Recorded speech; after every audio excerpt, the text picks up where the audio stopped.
Hello, everyone. Welcome to Spaceflight Now's live coverage of the latest mission from Cape Canaveral Space Force Station. I'm Will Robinson Smith, reporter with Spaceflight Now. Good to have you with us here on this Sunday, October 19th. We're broadcasting, as we always do, from the Spaceflight Now News Bureau here at NASA's Kennedy Space Center. Partly cloudy day as SpaceX is preparing for the first of two scheduled Falcon 9 flights, one from here on the East Coast, coming up next, one from the West Coast. On deck is the mission dubbed Starlink 10-17, which will carry a batch of 28 Starlink V2 mini satellites on their way to low Earth orbit. And the booster flight today is one of the main stories here. SpaceX is flying the flight leader in the Falcon 9 fleet with the tail number B1067 as a little crown moniker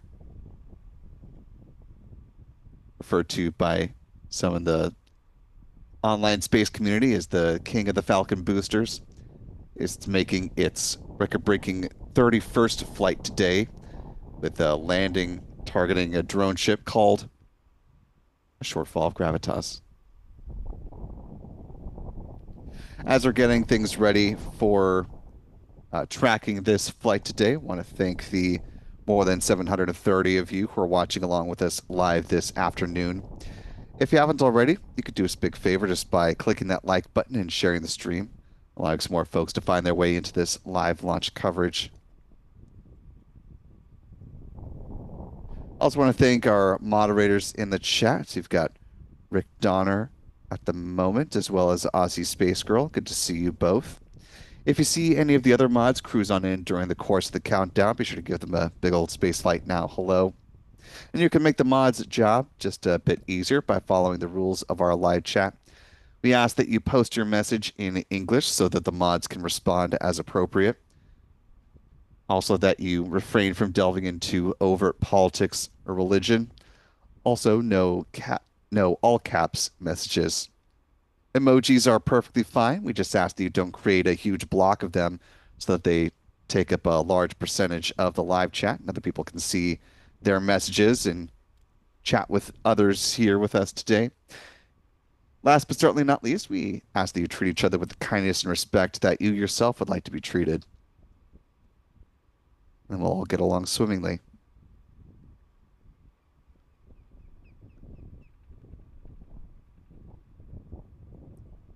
This and every other live launch opportunity are made possible in no small part thanks to our wonderful channel member community here on YouTube.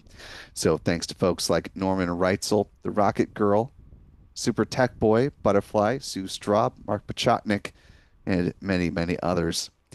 Channel membership comes with a number of perks, including discounts at our online shop, which is shop.spacelightnow.com, access to our member-only videos here on YouTube, our members-only Discord server, and of course the ability to watch all of our live launch liftoff moments from here in Florida in 4K.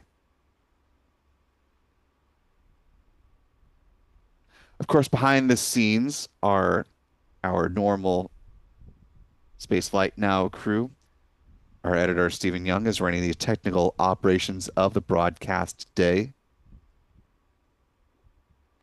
We've also got our photographers out in the field, John Pisani and Adam Bernstein, making sure our tracking cameras are all shipshape and getting ready to bring us some great views of the Falcon 9 rocket once it takes flight from Space Launch Complex 40.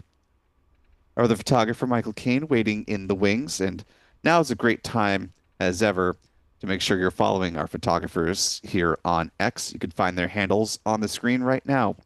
Adam is at ABurn NYC, Michael Kane at MD Kane Jr. John is at John Pisani Photo. While you're there, be sure to follow Spaceflight Now simply at Spaceflight Now if you're not already. You can also find us on Threads, Blue Sky, and Facebook if you yourself are not on X. We're also joined with tracking assistance today by our friends Chuck and Jen Briggs with C&J Images.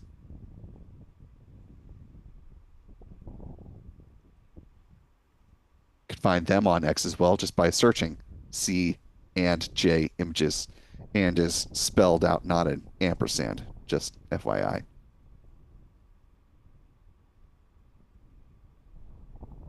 We're currently T minus 54 minutes, 44 seconds and counting to the planned liftoff of this Falcon 9 rocket. Heading into today's launch opportunity, the 45th Weather Squadron forecast a greater than 95% chance for favorable weather during this launch window. I'll throw in a slight caveat to that just because the launch weather forecast is typically for a Starlink mission. We received one that's at the L minus two or 2 days out from launch point, and then a subsequent forecast at L minus one. As of last check, just a minute or so ago, don't believe an L minus one forecast was published. So this is according to the L minus two forecast. So if there's been any updates to the weather outlook since the 17th, may have changed slightly, but at that point, meteorologists were forecasting greater than 95% chance for favorable weather with no primary concerns. Booster recovery weather looks good, as well as the upper level wind shear. That said, as you look out across the water here at pad 40, you can see some movement there in the turn basin. Bit of a breeze here at the Kennedy Space Center, and a partly cloudy sky as well. Taking a peek over at Launch Complex 39A, since gives us the chance to look at the American flag there next to the countdown clock, get a sense of what the wind levels are like here at the LC-39A press site.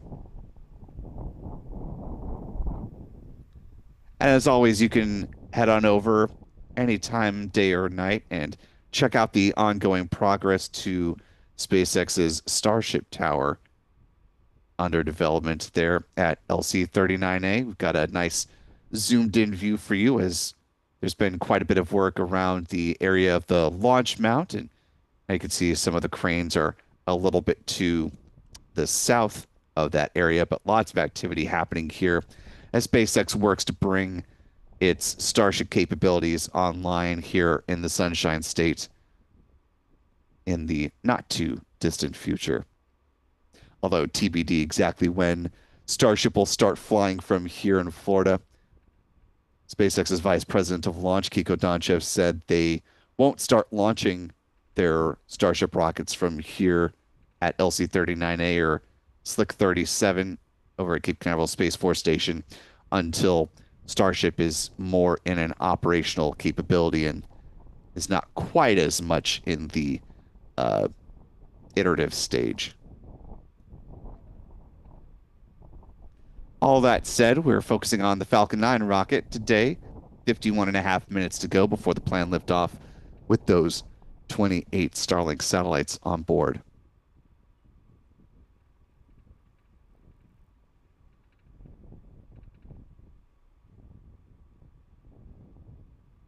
Before we go ahead and see this Falcon 9 rocket take flight, let's get you acquainted with the milestones on the way to a good liftoff. The countdown timeline for a Falcon 9 rocket will begin at roughly T minus 38 minutes, which is generally speaking the point at which the SpaceX launch director will make the call on the start of prop load for today's mission.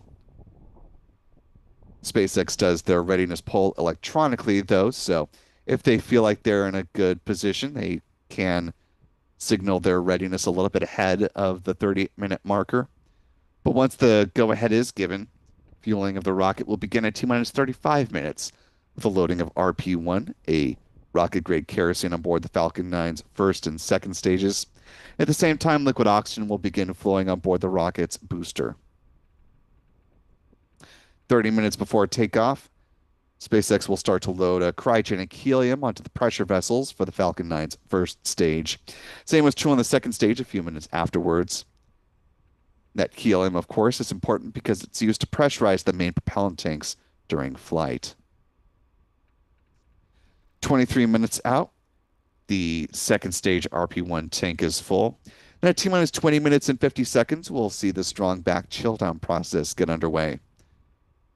This is when SpaceX is thermally conditioning the feed lines there at the pad prior to loading liquid oxygen on board the rocket's upper stage. We see this visually manifest as the so-called big vent at about T minus 20 minutes and 20 seconds. That vent lasts a little less than 4 minutes in total here at pad 40, setting things up for the LOX to start flowing at about T minus 16 minutes. 7 minutes before liftoff, the chill down of the 9 Merlin engines begins. SpaceX flows a small amount of liquid oxygen through the plumbing and turbo pumps, helping to protect those engines from the risk of thermal shock and damage during startup. 6 minutes before flight, the first stage kerosene tank should be full. Then at T minus 4.5 minutes, we'll see the strong back retract sequence get underway. The clamp arms just beneath the payload fairings will open up, and then the large truss structure, referred to as the strong back or the transporter erector, that will recline a few degrees away from the Falcon 9 rocket, and it stays in that position until liftoff. At that point, it pulls back in a much more rapid fashion to clear the way for the vertical climb of the Falcon 9. T minus 3 minutes is when the first stage liquid oxygen tank is full. Same is true on the second stage about a minute afterwards. At that point, the Falcon 9 rocket is fully loaded with 1 million pounds of propellant. In the final 60 seconds, as we hear the call out that the Falcon 9 has entered into its automated startup, control of the countdown is handed over from the ground sequencer to the Falcon 9's onboard flight computers, and the propellant tanks are brought up to flight pressure. SpaceX launch director will give their go for launch call at T minus 45 seconds. The engine ignition command is issued at T minus 3 seconds, and if all 9 Merlins are healthy and ignite as expected, the command will be given for the hold down clamps to release the Falcon 9 rocket for a T0 liftoff. Once again, targeting 1:39 p.m. Eastern, 17:39 UTC for our friends around the world. That's coming up in just about 47 minutes and 37 seconds.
Time now T minus 46 minutes and counting. As we mentioned, the booster flying today's Starlink mission is B-1067 in the SpaceX fleet. Very much at the top of the Falcon 9 frequent flyers list that we keep tabs on. Here's where things currently stand before a liftoff today. No change in the order, but B-1067 continues to push the bounds of reuse for SpaceX. The company continues to chart these milestones, understandably, with the payload that it controls, the Starlink constellation. The last about 7 missions for this booster have been in support of Starlinks. Here's where SpaceX stands following their most recent launch on the 16th. They've notched 130 Falcon 9 launches so far this year, looking for number 131 here in just under 45 minutes from now.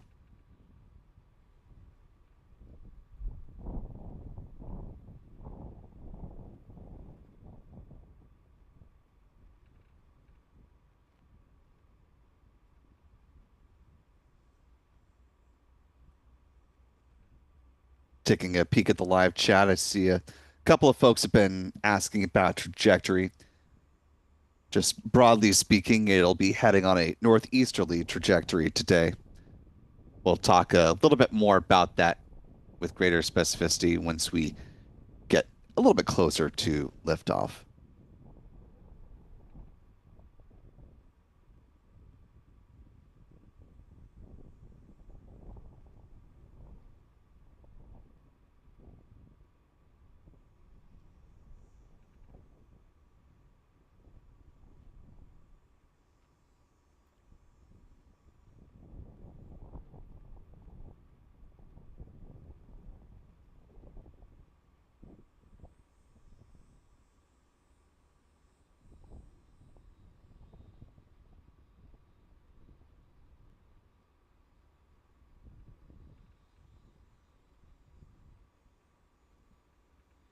Just about 43 and a half minutes remaining on the clock.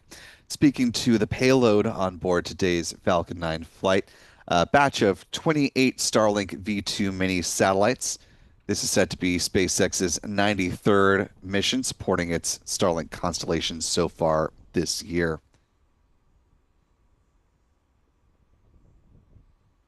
For the majority of 2025, SpaceX has been flying these V2 mini optimized satellites, which are considerably lighter than the predecessor V2 minis. Still, with their solar panels extended, they have a wingspan of about 100 feet or 30 meters. Still using those Argon Hall effect thrusters for in-orbit maneuvering. These were built up in Redmond, Washington, which is near Seattle, and they'll be deployed at about 172 miles or 277 kilometers in altitude at a 53-degree inclination.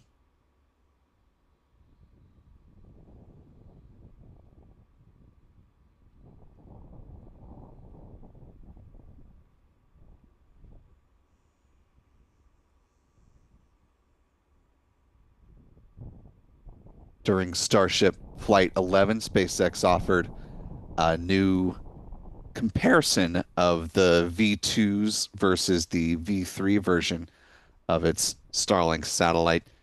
As you can see, the V3, while we don't have full specs on these, appear to be considerably larger than the V2 minis themselves, which, despite the name V2 mini, quite a bit larger than the original or than the version 1.5 edition of the Starlink satellite that had the single solar panels.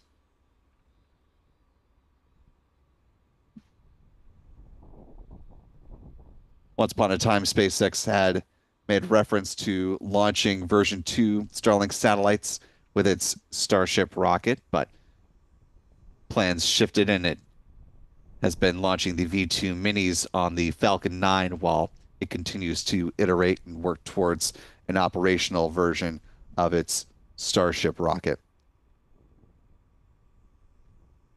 To date, there have been 245 launches of the Starlink V2 mini satellite, with number 246 on tap here in just about 41 minutes. 247 coming later today when SpaceX launches the Starlink 11-19 mission from Vandenberg Space Force Base in California. That launch will also be SpaceX's 50th Falcon 9 flight from Vandenberg so far this year. We'll, of course, talk much more about that once we get into that dedicated live stream. But with roughly 40 and a half minutes remaining on the clock for this launch, we're coming up to the point at which SpaceX should make the determination on whether or not they are ready to start tanking their Falcon 9 rocket. SpaceX has long since stopped posting about the beginning of fueling for its Falcon 9s on a typical Starlink mission, so not expecting an announcement by SpaceX for the start of its fueling campaign.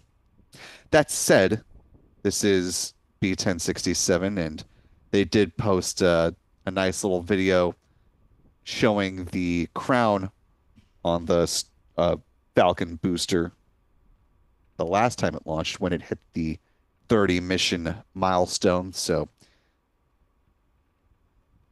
this may be an exception to the rule. We'll have to wait and see.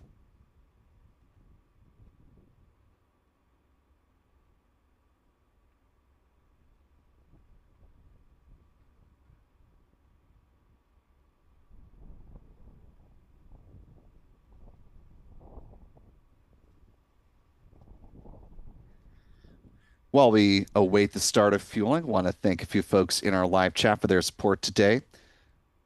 Welcoming in new channel members Lana Gundre or Gundry with channel membership at the mission specialist level, and Kathy Demuzio joining us at the pod leader level. Welcome aboard. We're glad to have you both with us. I also want to thank previous channel member Norman Reitzel for gifting 10 Spaceflight Now memberships and helping to grow our community here on YouTube. Thanks for the generosity, Norman. And to our 10 gifted members, welcome aboard to you. We're glad to have you with us as well. Also, thanks to channel member Chuck Close for a very generous $25 super chat. Really appreciate that support, Chuck. Good to see you this afternoon.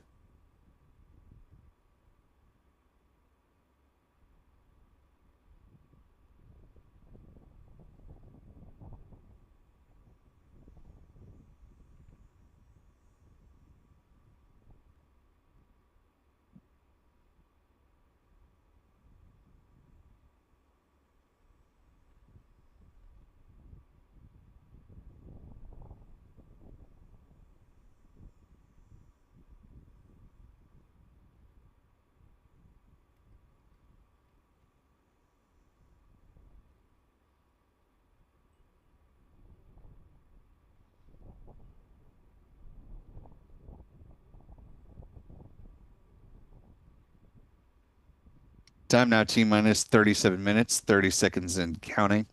At this point, SpaceX should have made the call on whether or not they are ready to begin tanking their Falcon 9 rocket. Again, assuming that green light was granted, fueling is set to begin in just about 2 minutes.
Time now T minus 34 minutes, 8 seconds and counting.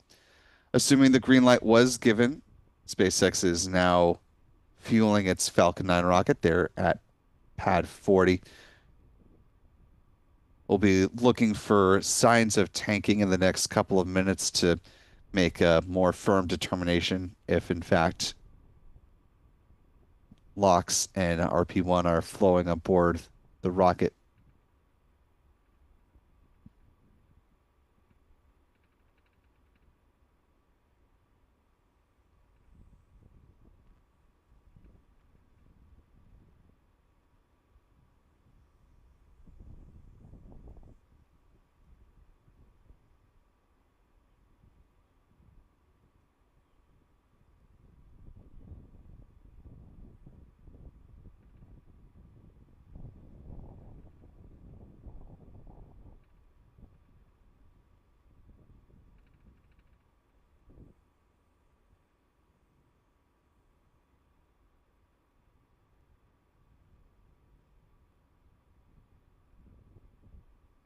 As you can tell from our punched-in view here, we've got quite a bit of heat distortion between our camera and the rocket there at Space Launch Complex 40.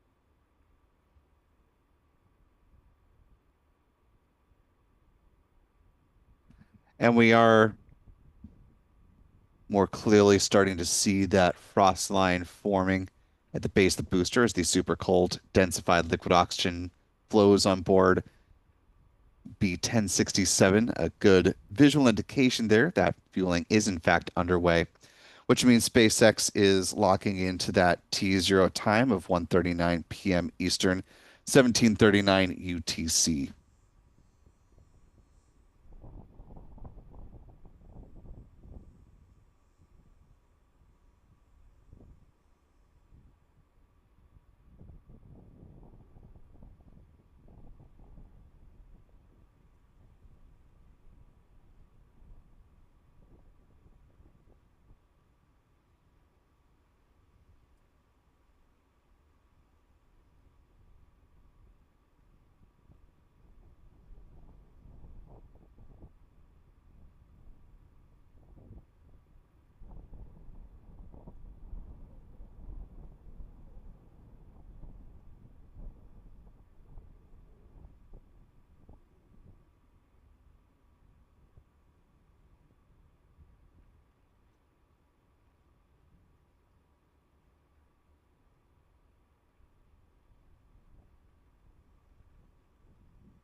For those of you who are just now joining us, you're watching Spaceflight Now's live coverage of the Starlink 10-17 mission here on Sunday, October 19th. Just about 29 minutes remaining on the clock as SpaceX is fueling its Falcon 9 rocket, set to take 28 Starlink V2 mini satellites up to low Earth orbit, powered by SpaceX's most flown Falcon booster, which is getting ready to launch for a 31st time, setting a new record for the company. This point of the count, certainly appreciate the more than 1,200 of you who are watching along with us live today. If you haven't already, you could do us a big favor just by clicking that like button and sharing the stream, allowing some more folks to find their way into this live launch coverage.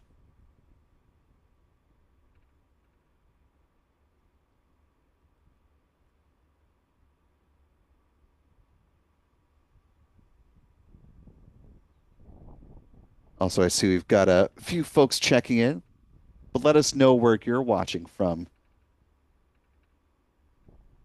Mary is joining us from Amelia Island here in Florida. Of course, got plenty of people here in the Sunshine State. James Knoll checking in from South Daytona. Renee Bolton from DeLand.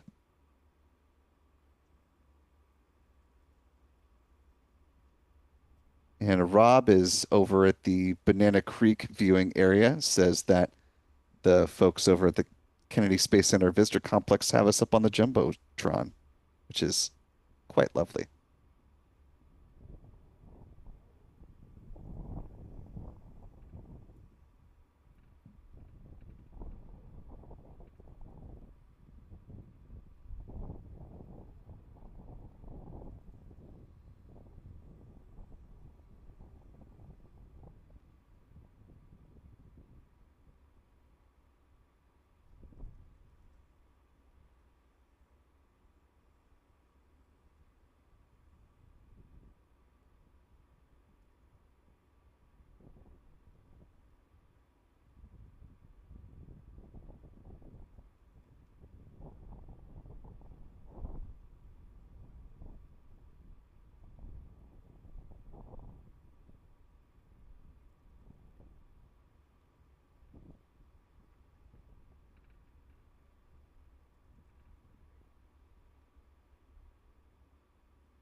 Just about 24 and a half minutes to go before the planned liftoff of this Falcon 9 rocket on Starlink 10-17. Before we see the record-breaking 31st flight of this particular first stage booster, let's take a little trip down memory lane and talk about the missions it has previously accomplished. And we start back in the year 2021 with the launch of a Cargo Dragon spacecraft up to the International Space Station. This was SpaceX's 22nd commercial resupply services, or CRS mission, launching on June 3rd of 2021. That was followed up by a flight of a Dragon of another stripe, the Crew Dragon mission with the Dragon named Endurance, carrying that quartet of astronauts up to the ISS. A little more than a month later, it launched the Turksat 5B communications satellite, followed the next April by another Dragon mission. This was the flight of Dragon Freedom, the penultimate Crew Dragon spacecraft to enter into service, launching on April 27th of 2022. This was also the last time that a Dragon spacecraft flew a commercial resupply services mission for NASA without a Russian cosmonaut on board. Followed up by this uh, next mission, another Dragon flight, CRS-25, this time on July 14th of 2022. Next up was this booster's first Starlink mission, Starlink 4-34 on September 19th. Then the Hotbird 13G mission for Eutelsat, parked over the 13 degrees east position over the equator. Pair of O3B mPOWER satellites came up next in December of that year. Then a trio of Starlinks. We had 5-2, 5-5, and 5-9. Followed up by the Satria communications satellite for PSN, an Indonesian telecommunications company. Then we're back to Starlink land for a little bit. We had Starlink 6-10 on August 17th of 2023, 6-22 on October 13th, 6-29 on November 22nd, 6-35 on January 7th.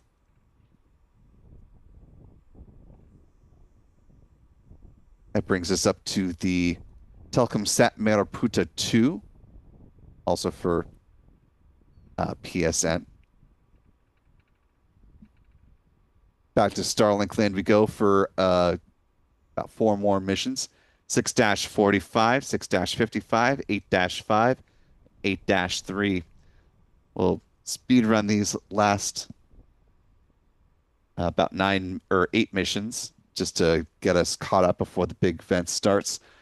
Mission for the European Commission, a pair of Galileo satellites, the FM-26 and FM-32, launched next, followed by KoreaSat 6A, and then we're off to Starlink land to bring us into the present. Preparing for launch number 31, coming up here in just a little more than 20 and a half minutes from now. But most immediately, we'll see the start of the big vent as SpaceX prepares to load liquid oxygen on board the rocket's upper stage.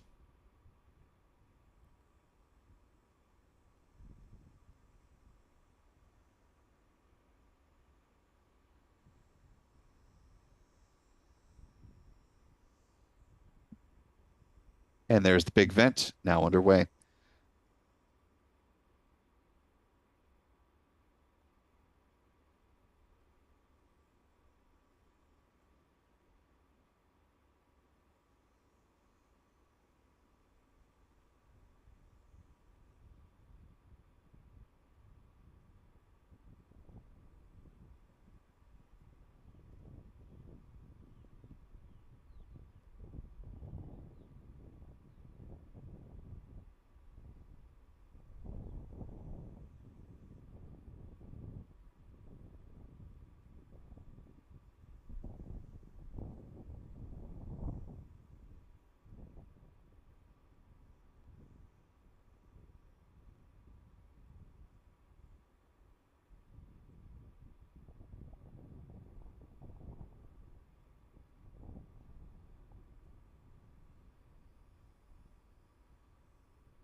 Just about 17 minutes remaining on the clock here for SpaceX. This vent should wrap up in now less than 30 seconds.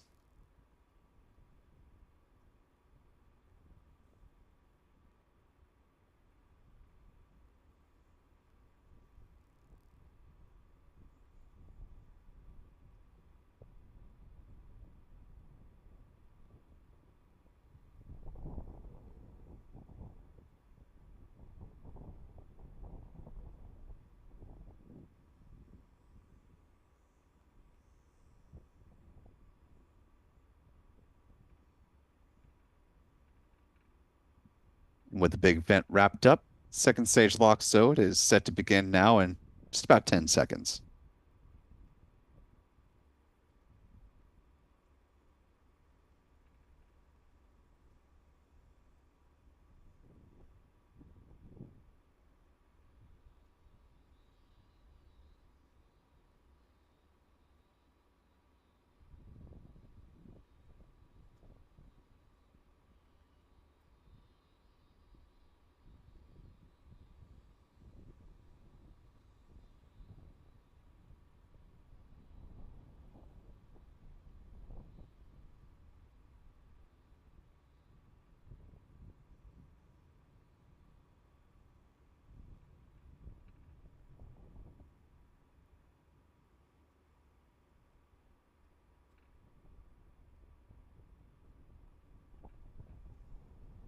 Time now T minus 15 minutes, 15 seconds and counting. SpaceX gets ready to deliver these 28 Starlink V2 mini satellites to space. They won't be showing live views of the deployment process, but here's a good visual representation of what that looks like. Some video from another Falcon 9 upper stage as a stack of 28 Starlink satellites were deployed. Get a nice view of the rocket's upper stage and the reflection of one of those V2 minis, which is quite nice given the light reflecting off the Earth.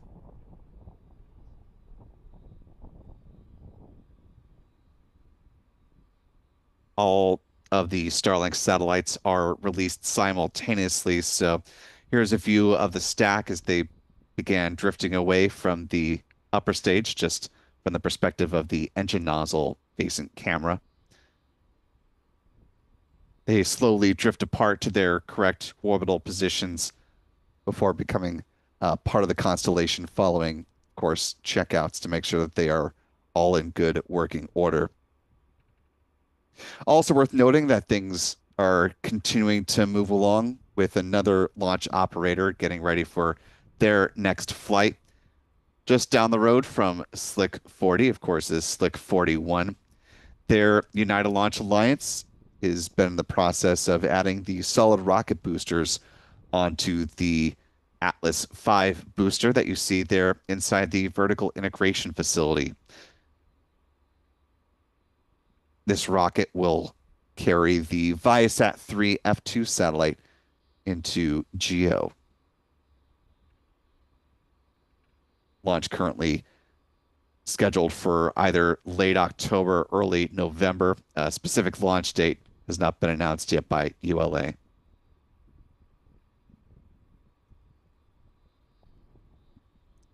Meanwhile, we're 13 minutes, 5 seconds, and counting ahead of the flight of this Falcon 9 rocket.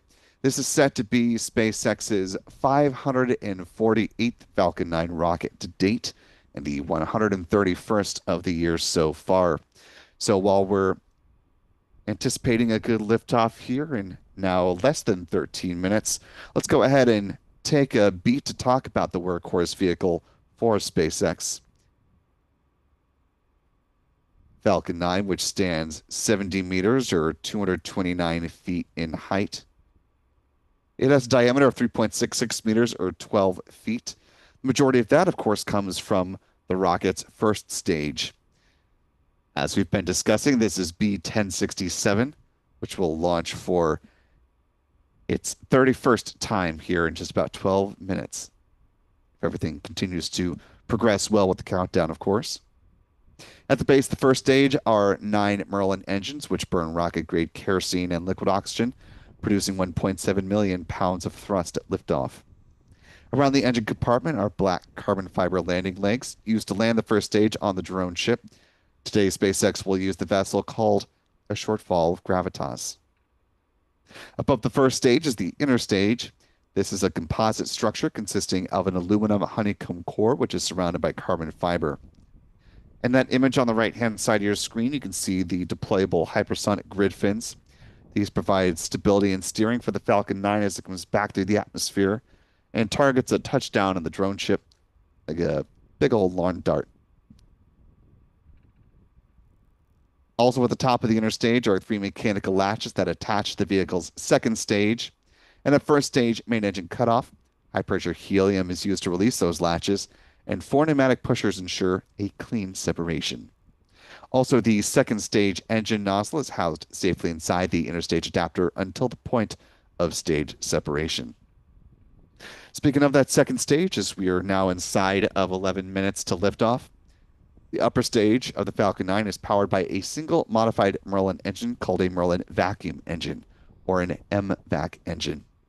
It's equipped with a large nozzle, which is optimized for burns in the vacuum of space, hence the name. It produces more than 220,500 pounds of thrust, and it will be fired twice on today's flight to place the 28 Starlink V2 Mini optimized satellites into their intended orbit. Like with the booster, the upper stage engine burns the same prop mix of LOX and RP1. Following the deployment of the Starlink satellites, there will be one final burn, a deorbit burn, driving the upper stage back into the atmosphere where it's designed to burn up and help eliminate the risk of creating unnecessary space debris on this mission. Finally, at the top of the Falcon 9 stack are the payload fairings currently encapsulating the 28 Starlink satellites. The fairings are made up of a carbon composite material and stand 13.1 meters or 43 feet in height and are 5.2 meters or 17.1 feet in diameter. The two halves will be recovered a little bit further downrange from where the booster lands on the drone ship. And following atmospheric reentry, they will splash down under the support of steerable parachutes.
With just about 8 minutes remaining on the clock, and a Coast Guard helicopter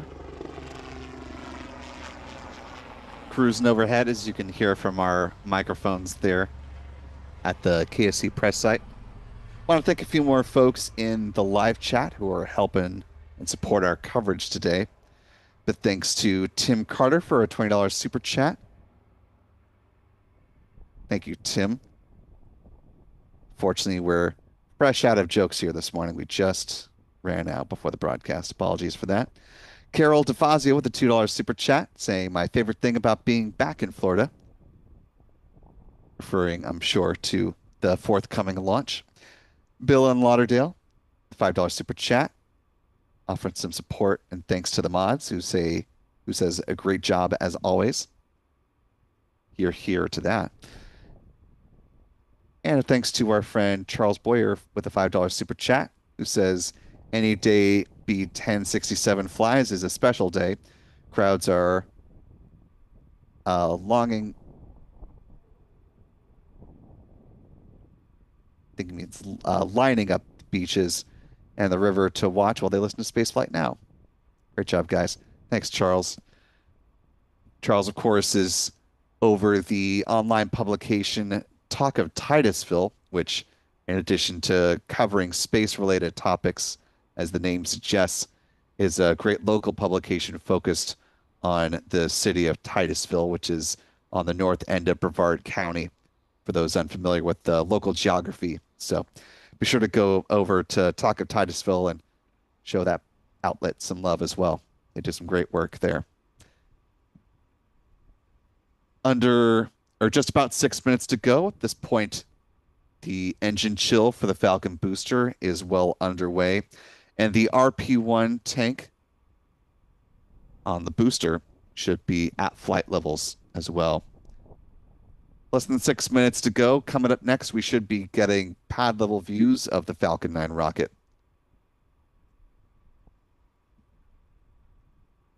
About 30 seconds after that will be the retraction sequence for the strong back.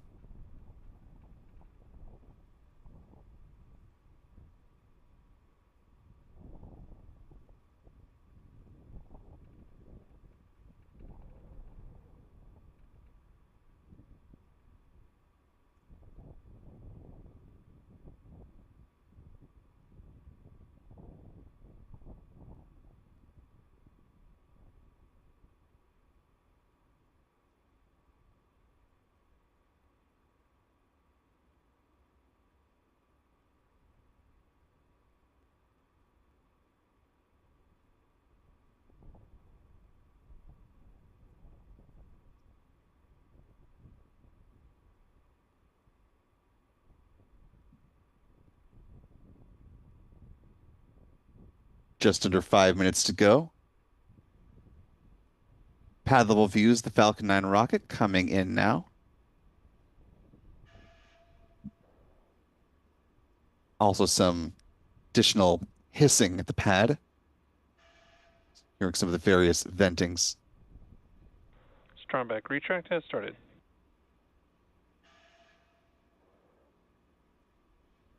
Good call there from SpaceX Mission Control. Soon we'll see the clamp arms just beneath the payload fairings open up, and then the large truss structure next to the rocket, the transporter erector, or the strong back.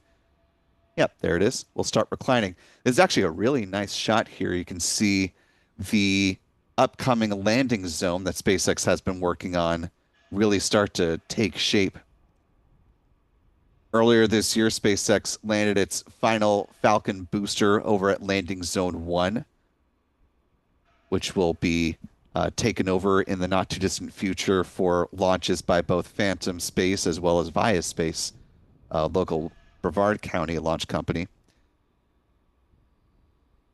The Space Force is not renewing the lease for LZ-1 and 2 to SpaceX so that other launch providers can operate here at the Cape. So SpaceX has been working to establish landing zones, as you just saw, here at Pad 40 for one of those, as well as a landing zone up at Launch Complex 39A. Though I believe the environmental review for work at LC39A is still ongoing. I have to double check that.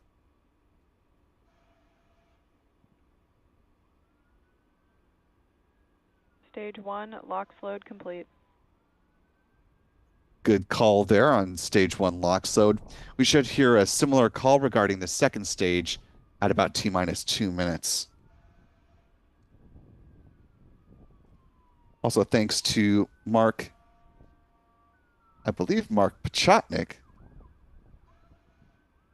But since Mark is challenging me on pronunciation, I'm guessing I've been botching it, though the number of years that Mark has been offering super chats. So apologies. Hop in the chat. Let me know how I've messed that up. Or if I got it right. That would be great too. Daniel H. with gifting a Spaceflight Now membership. Appreciate the generosity, Daniel, as we're now T minus 2 minutes counting.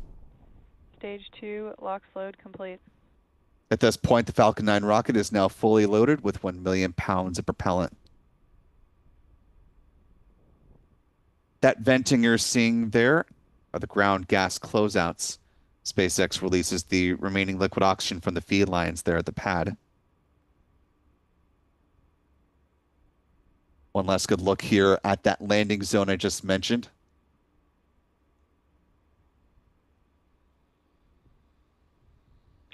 Ground gas closeouts.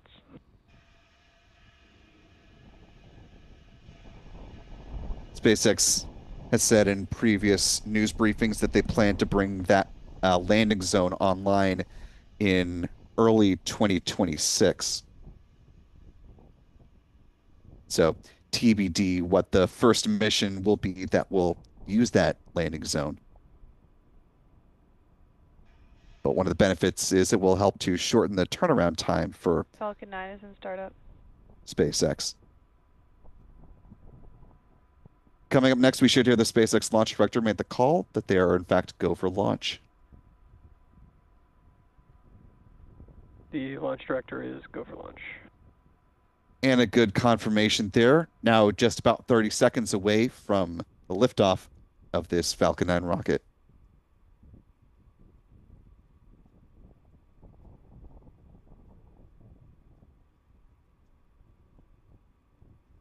$20 seconds. 15 seconds. And here we go. In 10, 9, 8, 7, 6, 5, 4, 3, 2, 1. Engine ignition and liftoff. Liftoff of the Falcon 9 rocket, the 1067, making a record-breaking 31st flight.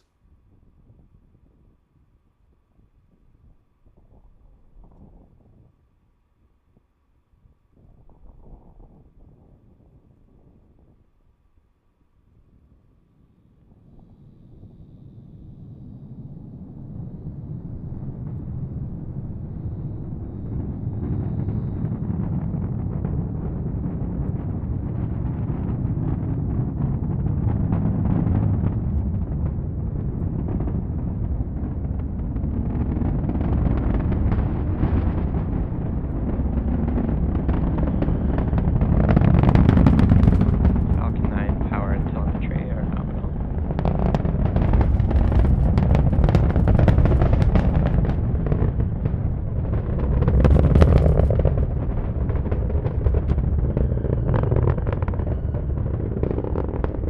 Falcon 9 is supersonic.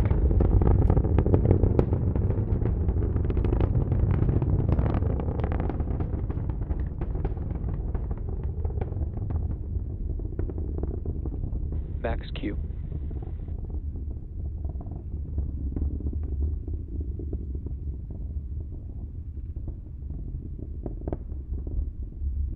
All going well so far in this mission. Now more than a minute, 30 seconds into the flight. MVAC chill has started. SpaceX now thermally conditioning the Merlin vacuum engine on the rocket's second stage as it prepares for its first ignition. We're coming up to a few events in fairly rapid succession as you see a nice view of the Florida coastline. B-1067 powering away for a 31st time. Coming up next, we'll have those events, main engine cutoff or MECO, beginning at about T plus 2 minutes and 25 seconds, followed by stage separation and then the ignition of that Merlin vacuum engine. The payload fairings are set to jettison just before 3 minutes into flight. Less than 5 seconds to MECO. Now we've got MECO. We have stage separation. Main engine cut off. Stage separation confirmed.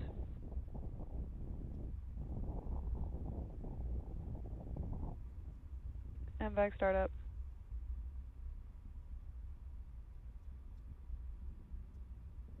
All good calls, good visuals. Fairing jettison is coming up next.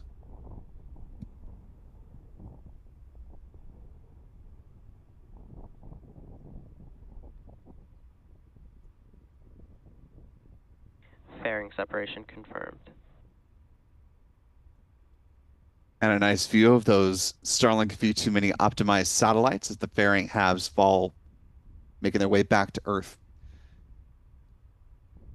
They will be recovered a little bit further downrange from where the booster is set to land on the drone ship, of course, or a shortfall of gravitas.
We will continue to keep our eyes peeled to see if we can spot the entry burn, but given how bright it is today and the presence of some intermittent clouds, it's long odds that we'll actually be able to see that roughly a little less than 30-second long entry burn.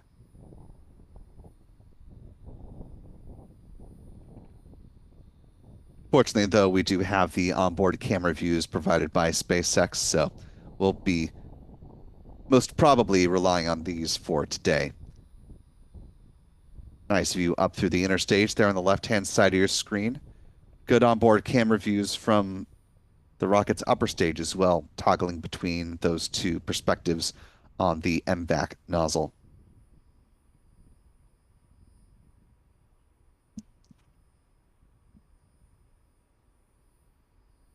Now, about 5.5 minutes into this mission so far. Coming up next, we're approaching the point of that 3-engine entry burn, set to begin a little bit past the 6-minute mark based off of the SpaceX timeline. Again, we're continuing to scan the skies for signs of the entry burn, but it's going to be a tall task today. Entry burn should be underway now in real time. Stage 1 entry burn startup. Stage 1 FTS is saved. Good calls, good visuals. Those 3 engines now beginning to dramatically slow the booster down.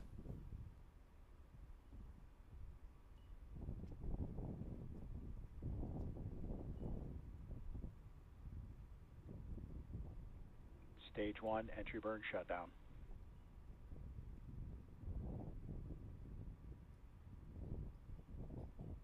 And with the conclusion of that entry burn, SpaceX will soon turn to the start of the landing burn using just that single center Merlin engine, set to begin just before the 8-minute mark.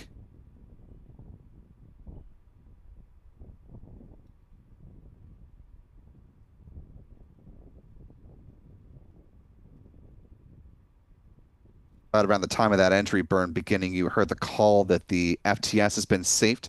That is the flight termination system. Safety mechanism on board both the booster and transonic. the rocket's upper stage. That would be used to detonate either stage in the case of an emergency, but at this point, no longer needed at this stage in flight.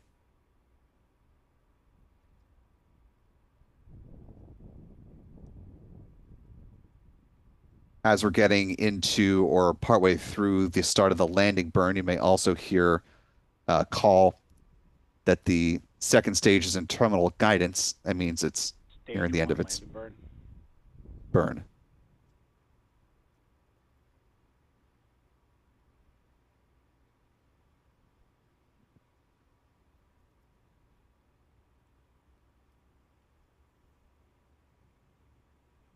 Stage 1 landing leg deploy.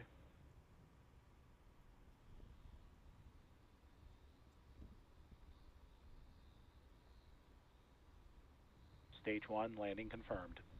And for a record-breaking 31st Stage 2 time, STS is safe.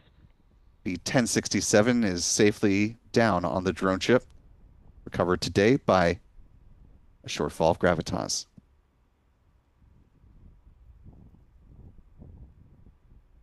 MVAC shut down. SpaceX is working to certify its first stage boosters for up to 40 flights each, with B-1067 insertion. currently leading the pack. A good call on orbital insertion. The upper stage will now coast until about T plus 54 minutes and 42 seconds. There will be a roughly 2-second burn to circularize its orbit. Then the Starlink satellites will be jettisoned at about T plus 1 hour, 4 minutes, and 4 seconds post liftoff.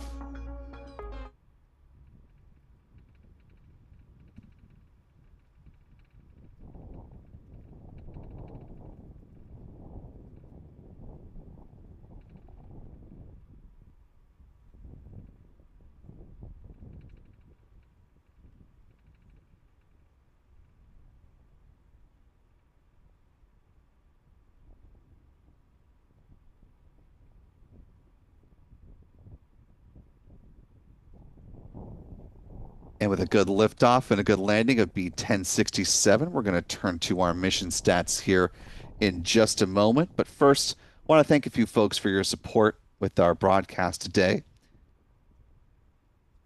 Thanks to Jojo3939, says, love bringing my son to the launch here at KSC. Also thanks to Daniel H. for a $5 super chat after gifting a membership. Thank you, Daniel. George N. with a $10 super chat. Thank you, George.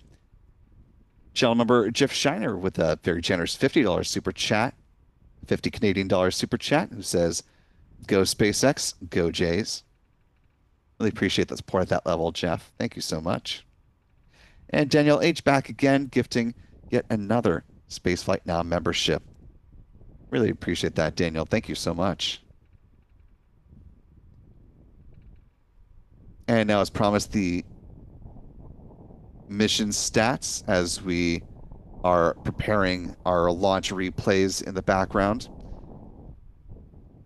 This was the 31st flight of B-1067, the 548th Falcon 9 launch to date.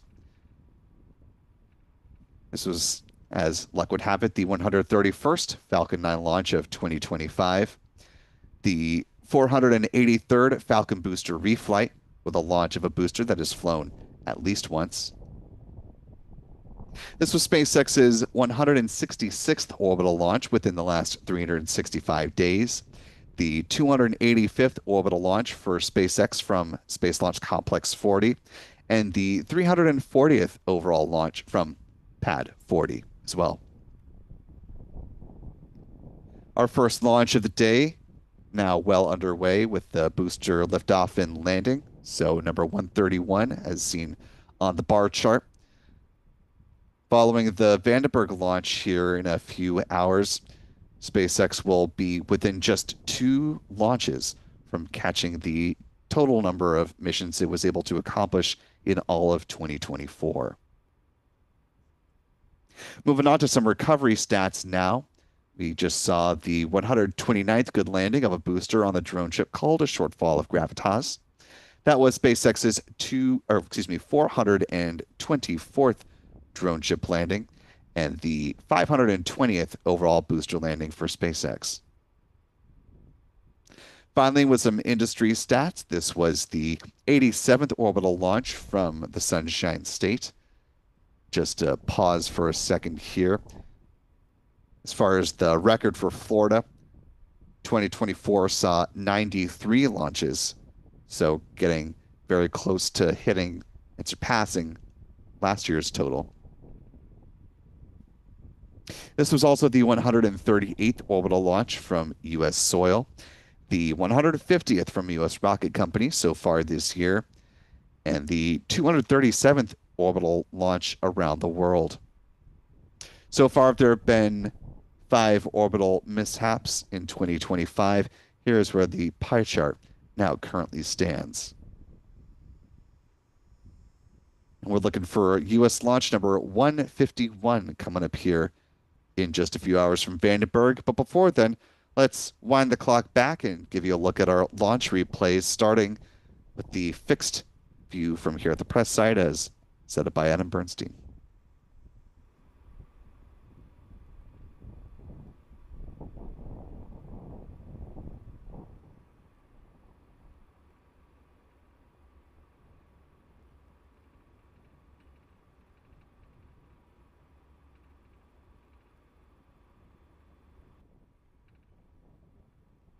Moving on to the wide view. And as we watch this, also want to thank channel member Stephen Strickland for a $10 super chat. Thank you, Stephen, who says, thanks Spaceflight now.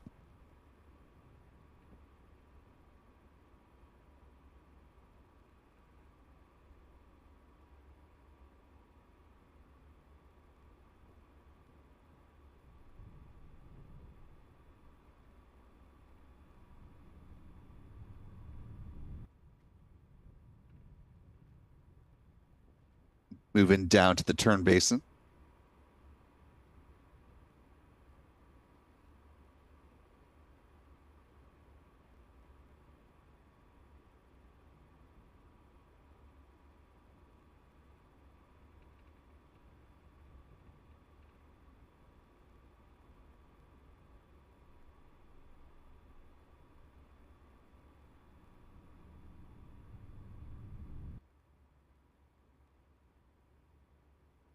Chuck and Jen with their Merritt Island tracker.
Now on to John's wide tracker here at the press site.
And finally closing things out with Adam's press site tracker.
And that will go ahead and do it for our coverage of the Starlink 10-17 mission. As a reminder, though, we are just halfway through our launch broadcast day Be sure to join us back here in just a little less than an hour for a dedicated stream on the California-based Starlink 11-19 mission, set to fly from Space Launch Complex 4 East at Vandenberg Space Force Base. Want to thank our moderators who've been helping us out in the live chat today. Big thanks to Rick Donner and to Aussie Space Girl. Also, I think I saw Astro Joe pop in there for a minute there, so thanks to Joe as well. Also want to thank, of course, our friends Chuck and Jen Briggs with C&J Images for helping out with tracking, and to a stellar job by our own photographer team, whose handles you can see here on X. Be sure to give them a follow there. I also want to thank our Spaceflight Now editor, Stephen Young, for running the technical operations of the broadcast today. Most importantly, though, thanks to you for wherever you've been watching from. Certainly appreciate your time and attention, and we look forward to seeing you again real soon. For all of us here at Spaceflight Now, I'm Will Robinson Smith. Remember, be good to yourselves, be good to others. We will see you next time, folks. And until then, bye-bye.